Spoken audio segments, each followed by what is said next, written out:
चलिए बुलेटिन की शुरुआत करेंगे बड़ी और अहम खबरों के साथ। दिल्ली की मुख्यमंत्री रेखा गुप्ता ने शुक्रवार को दिल्ली सरकार के 100 दिन होने पर प्रेस कॉन्फ्रेंस के जरिए सरकार की उपलब्धियों को सामने रखा। उन्होंने जहां इस मौके पर सरकार की उपलब्धियों को सामने रखा, वहीं दूसरी ओर अरविंद केजरीवाल की सरकार पर लाखों रुपए के पर्दे और करोड़ों रुपए के टीवी जैसे तंज कसकर निशाना साधा। उन्होंने ये कहा कि आने वाले दिनों में हमारे मंत्री, विधायक और पार्षद दिल्ली सरकार की उपलब्धियों का रिपोर्ट कार्ड लेकर जनता के बीच जाएंगे।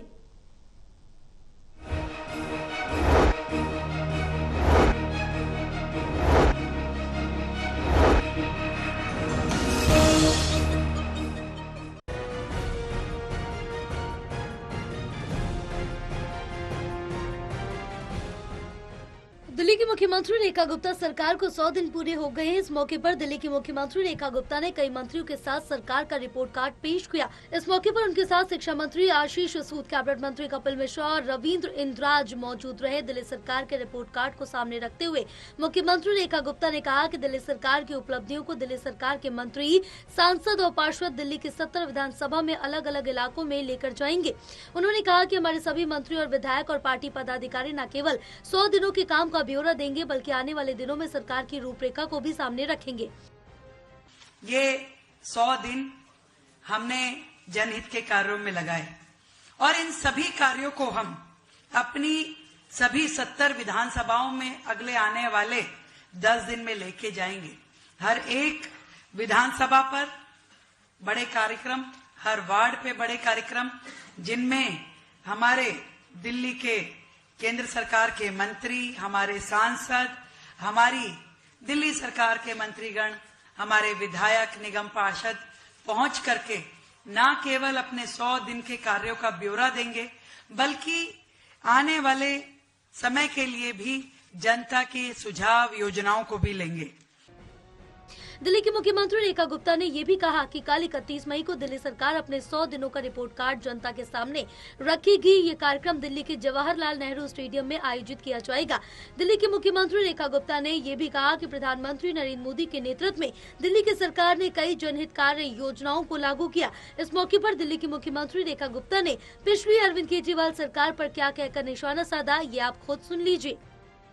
हम लोग कल 31 मई को जवाहरलाल नेहरू स्टेडियम में एक कार्यक्रम के माध्यम से 100 दिन के हमारे प्रयासों का पूरा विस्तृत ब्यौरा भी देंगे।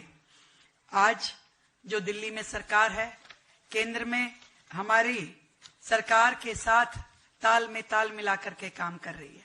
आदरणीय प्रधानमंत्री नरेंद्र मोदी जी के नेतृत्व में इस डबल इंजन की सरकार ने लगातार जनता के हित में कार्य करने के निमित्त अनेक नीतिगत फैसले भी लिए हैं। दिल्ली के मुख्यमंत्री रेखा गुप्ता ने कहा कि इससे पहले जो सरकार थी वो मेवा खाने वाली सरकार थी, लेकिन अब जो सरकार है वो सेवा करने वाली है। उन्होंने कहा हम जनता के बीच जाएंगे और अपने कामों को बताएंगे। उन्होंने इस मौके पर एक पैम्पलेट जारी करते हुए बताया कि हमने इस पैम्पलेट के जरिए ये बताने की कोशिश की है कि हमारी सरकार ने पिछले 100 दिनों में क्या क्या काम किया। उन्होंने कहा कि उनके बाद अगर दिल्ली वालों ने कुछ पाया है तो वो उनके हितों में काम करने वाली सरकार। पिछली जो सरकारें थी, जिन्होंने अरबों रुपए के शीश महल में बैठ के, करोड़ों रुपए के पर्दे ढाप के और लाखों रुपए का टीवी देखते हुए भ्रष्टाचार के पैसों से सौजन्यित अपनी वाहवाही सुनने के अलावा कुछ किया नहीं, वो नाम करने वाली सरकार थी। ये काम करने वाली सरकार है। वो 10 साल के भ्रष्टाचार का मेवा खाने वाली सरकार थी। ये 100 दिन की सेवा करने वाली सरकार है। तो अपने एक एक दिन जो हमने जनता के हित में कार्य किए, वो हमारा प्रयास था जनता के विश्वास को आगे बढ़ाने का। उन्होंने कहा हमारे विधायक, हमारे पार्षद, हमारी पार्टी के सभी मंडल अध्यक्ष दिल्ली सरकार की ओर से जारी की गई इस पैम्पलेट को दिल्ली की जनता तक पहुंचाने का काम करेंगे, जिससे जनता को ये पता चल पाए कि उनके सरकार ने क्या काम किया। बहरहाल अब देखना ये होगा कि जनता दिल्ली सरकार के कामों को कितने नंबर देती है। कैमरा पर्सन शूरवीर के साथ ललित नारायण कांडपाल, टोटल न्यूज, दिल्ली।